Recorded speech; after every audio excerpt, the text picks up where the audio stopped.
नमस्कार, जेएसवी न्यूज में आपका स्वागत है। रुक करते हैं खास खबर के साथ। प्रधानमंत्री ने वर्ष 2017 तक भारत को एक विकसित राष्ट्र बनाने का महत्वाकांक्षी लक्ष्य निर्धारित किया। जैसा कि आप सभी जानते हैं कि सरकार एक कार्य योजना और विजन इंडिया 2017 दस्तावेज तैयार करने पर विचार विमर्श कर रही है। यह विजन समग्र सरकार और समग्र देश दृष्टिकोण पर आधारित है। आने वाले बमों ने देश का विकास इन दस्तावेजों में बनाए गए रोड मैप से प्रभावशाली ढंग से जुड़ा होगा। इस प्रकार इंडिया @2047 योजना का ब्लूप्रिंट में जल विशेष महत्व रखा है, जो भारत को विकास की महान पर जाएगा और क्योंकि जल जीवन के लिए बल्कि समृद्ध और स्तन विकास के लिए भी मूलभूत है। हाल ही के दिनों में जल सुरक्षा से संबंधित मुद्दे बहुक्षेत्रीय चुनौतियों का रूप ग्रहण कर रहे हैं और तदनुसार इन चुनौतियों ना प्रभावी ढंग से समाधान करने के लिए हमारे प्रयास समता में दृष्टि से होने चाहिए। महत्वपूर्ण विचार के साथ हमारे दूरदर्शी प्रधानमंत्री नरेंद्र मोदी समग्र जल प्रबंधन के लिए वर्ष 2019 में जल शक्ति मंत्रालय के तहत जल के क्षेत्र में काम करने वाले विभिन्न विभागों और संगठनों को एक साथ लाए हैं। कर सकते हैं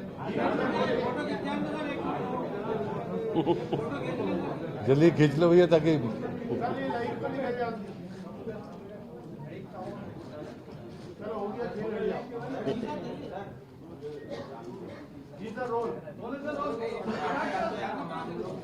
2023 के प्रारंभ में भोपाल के सभी electronic media, print media, photo journalist को मैं जल शक्ति मंत्रालय की तरफ से आप सबको 2023 की हार्दिक शुभकामनाएं देता हूं। कैलेंडर बदला है, हम सबका भाग्य भी बदले, हम बेहतर ढंग से सोचें और देश और समाज का भला हो सके। आज से आपसे चर्चा करने का जो मुख्य उद्देश्य है, आदरणीय प्रधानमंत्री जी ने आजादी के अमृत महोत्सव के समय दो घोषणाएं की थी। एक तो कि ये अमृत महोत्सव आजादी का 2 वर्ष चलेगा और जैसे ही 75 वर्ष पूरे हुए, वर्ष पूरा हुआ तो हमने कहा कि अब अमृत काल शुरू हो गया है।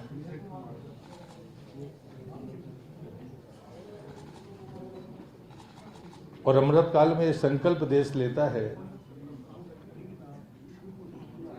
विजन इंडिया 2047, जब आजादी के 100 वर्ष होंगे तो भारत कैसा होगा। और ऐसी स्थिति में सिर्फ आंकड़ों पर नहीं, हमें चुनौतियों पर भी विचार करना पड़ेगा। और उसमें एक बहुत महत्वपूर्ण अवसर जल शक्ति मंत्रालय को मिला कि वाटर विजन 2047 ये हमारे अमृत काल के विजन का हिस्सा भी है। लेकिन इसकी शुरुआत कैसे हो, तो प्रधानमंत्री जी ने 2 रास्ते बताए। एक सेक्रेटरियल ग्रुप बनाया 10 सचिवों का, और वो क्षेत्र है कृषि मंत्रालय है, शहरी विकास मंत्रालय है, ग्रामीण विकास मंत्रालय है, खुद जल शक्ति मंत्रालय है, खेल मंत्रालय है। जहां पर भी जल से संबंध है उन तमाम सचिवों को एक ग्रुप में रखा गया और लगातार वो इस विजन डॉक्यूमेंट को बनाएंगे। ये पहला रास्ता था। और दूसरा जो फैसला था वो 5 और 6 तारीख को देश में पहली बार राज्यों के जल शक्ति मंत्री एक साथ मध्य प्रदेश की राजधानी भोपाल में एकत्रित होंगे और 2 दिन तक इस पर विचार विमर्श करेंगे। वाटर विजन 2047 उस मंथन का ये सबसे बेहतरीन प्रयास है। सचिवों के स्तर पर जो चर्चाएं हुई हैं उन पर राज्य के मंत्रियों और सचिवों के साथ सघन संवाद की कोशिश इस 2 दिवसीय प्रयासों में शामिल है। जो राज्यों के मंत्री आएंगे वो अपने राज्यों की चुनौतियों को उसमें बताएंगे, और इसलिए मुझे लगता है कि ये प्रेस कॉन्फ्रेंस तो महत्वपूर्ण है ही। 5 और 6 तारीख को होने वाला ये संवाद वाटर विजन 2047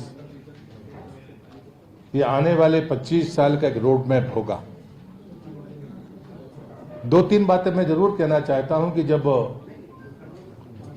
2015 में स्वच्छता अभियान शुरू हुआ था देश में,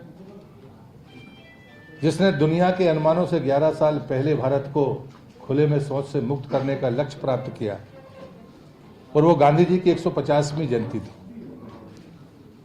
लेकिन हम सब जानते हैं कि इस परिस्थिति को बनाए रखने के लिए, जिसे हम ऑपरेशनल टॉयलेट कहते हैं, उसके लिए पानी की सबसे ज्यादा जरूरत है। अगर डिफंक्ट टॉयलेट है तो वो ऑपरेशनल टॉयलेट नहीं माना जाएगा। और ऐसी स्थिति में जब जल जीवन मिशन की घोषणा हुई 2019 में,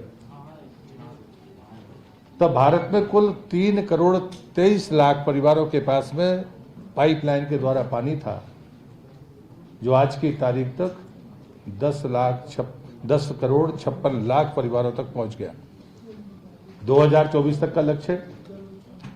लेकिन दोनों सफलताओं पर हम गर्व करते हैं, लेकिन चुनौतियां भी उससे बढ़ जाती हैं। और इसलिए हमको ये तय करना होगा कि हम 55 लीटर पानी एक व्यक्ति को एक दिन में दे पाने की अपने संकल्प को निरंतर बनाए रखें। आने वाले 25 साल में आबादी के बढ़ने और आबादी के घनत्व को देखते हुए हमारे जल संसाधनों के प्रति हमारा सोच क्या है। और उसमें एक उदाहरण मैं आपको देता हूं कि जब भी कोई एक 5000 की आबादी का गांव भी अगर होगा और एक व्यक्ति के पास में अगर 55 लीटर पानी होगा सुबह, तो 24 घंटे के बाद में लगभग 80 से 90% पानी ग्रे वाटर होकर नीचे जाएगा। यदि आज से ही हमने ग्रे वाटर मैनेजमेंट की चिंता नहीं की, ये चुनौती है। और इस सम्मेलन का उद्देश्य है कि चुनौतियों पर गंभीरता से विचार करना और उसका रास्ता खोजना। जब जल जीवन मिशन बना तो प्रधानमंत्री जी के 5 बड़े सूत्र थे कि वाटर सप्लाई शुरू हो जाएगी, पानी का स्रोत अगर 30 साल तक है तो स्थायी सोर्स माना जाएगा। शुद्ध पानी कैसे मिले, तो उस पंचायत में एक जल समिति होगी, जल स्वच्छता समिति, जो पंचायत समिति से अलग होगी। वो उसके संचालन और संधारण का काम करेगी। उन्हीं में से 5 महिला बहनों को ट्रेनिंग दी जाएगी, जो किट के माध्यम से वहां का पानी, खुद के घर का पानी खुद टेस्ट करें और वही तय करें कि महीने में एक बार करना है या 2 महीने में एक बार करना है। ये काम भी उन्हीं के सुपुर्द है। और 5 में से अगर एक भी सैंपल गड़बड़ आता है तो वो डिस्ट्रिक्ट लैब के लिए जाएगा, फिर वहां राज्य सरकार की भूमिका शुरू होगी। और इसलिए मैं ये मानता हूं, और उसमें यह भी है कि 5 परिवार तब तक रिपीट नहीं होंगे जब तक 100% हाउस होल्ड उसमें कवर नहीं हो जाएंगे। ये योजना बनाने के साथ भी जागरूकता की जरूरत है। अगर हमें स्थानीय तौर पर ग्रे वाटर मैनेजमेंट का ध्यान नहीं दिया तो आने वाले समय में ये चुनौती बढ़ेगी। और ये हमने शहरी विकास मंत्रालय के जो नालों की परिस्थितियां हैं, गंदे नालों की, उसके कारण ये अनुमान बाकायदा कैलकुलेटेड है। दूसरा है कि दक्षिण भारत में जिस प्रकार से डेफिसिट बेसिनों की संख्या ज्यादा है, सदैव अटल बिहारी वाजपेयी जी ने कहा था नदी जोड़ो अभियान, तब भारत के हमारे तमाम वैज्ञानिकों ने, साइंटिस्टों ने, जल क्षेत्र में काम करने वाले अधिकारियों ने सरप्लस और डेफिसिट बेसिन के मैपिंग की हुई है। और इसलिए कैन बेतवा जो मध्य प्रदेश और उत्तर प्रदेश के साथ मूर्त रूप ले रही है, वो देश में पहली नदी जोड़ो परियोजना की शुरुआत है, जो 100% भारत सरकार उसको खर्चे को वहन कर रही है और एक बड़ी शुरुआत है।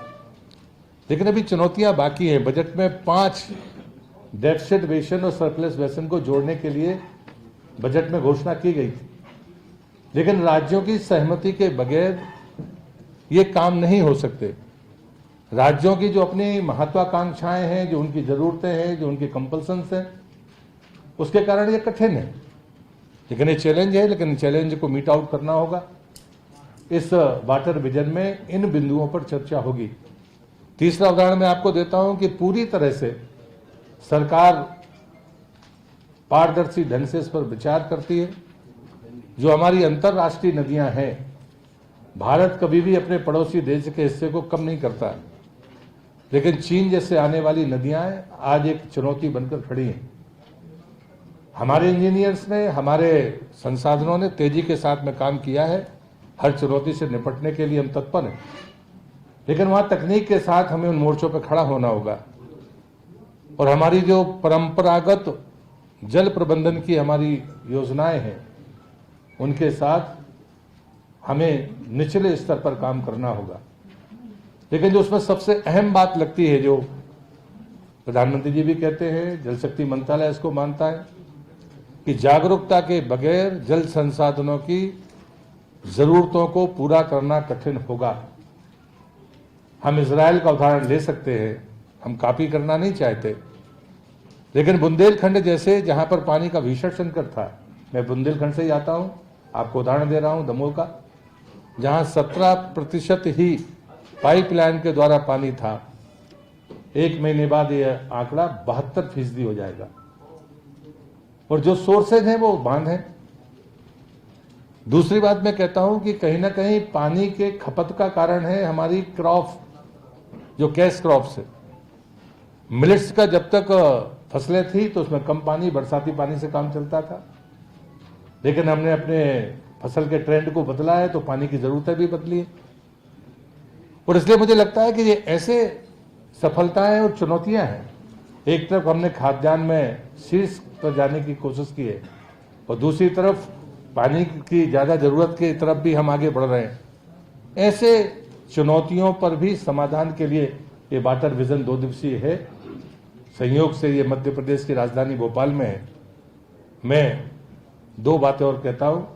जल शक्ति मंत्रालय ने आदरणीय प्रधानमंत्री जी से निवेदन किया है कि वो जल समिट का उद्घाटन के पूर्व वो अपना विजन उसके सामने रखें और उसकी शुरुआत हो सके। मध्य प्रदेश के मुख्यमंत्री इसके उद्घाटन के कार्यक्रम में शामिल होंगे। हमारे कैबिनेट मंत्री माननीय शेखावत जी, हमारे राज्य मंत्री और सभी राज्यों के मंत्रियों को इसमें आमंत्रित किया गया है। इस 2 दिवसीय कॉन्फ्रेंस में पहला सत्र उद्घाटन का होगा और 3 सत्र पूरी तरह से डिस्कशन के होंगे, जिसमें कैबिनेट मंत्री के साथ या मैं चेयर करूंगा एक आध सत्र, उसमें राज्यों के मंत्री को चेयरमैन की तरह होंगे। दूसरे दिन 3 हमारे टेक्निकल सेशंस होंगे और आखिरी में समापन का कार्यक्रम होगा।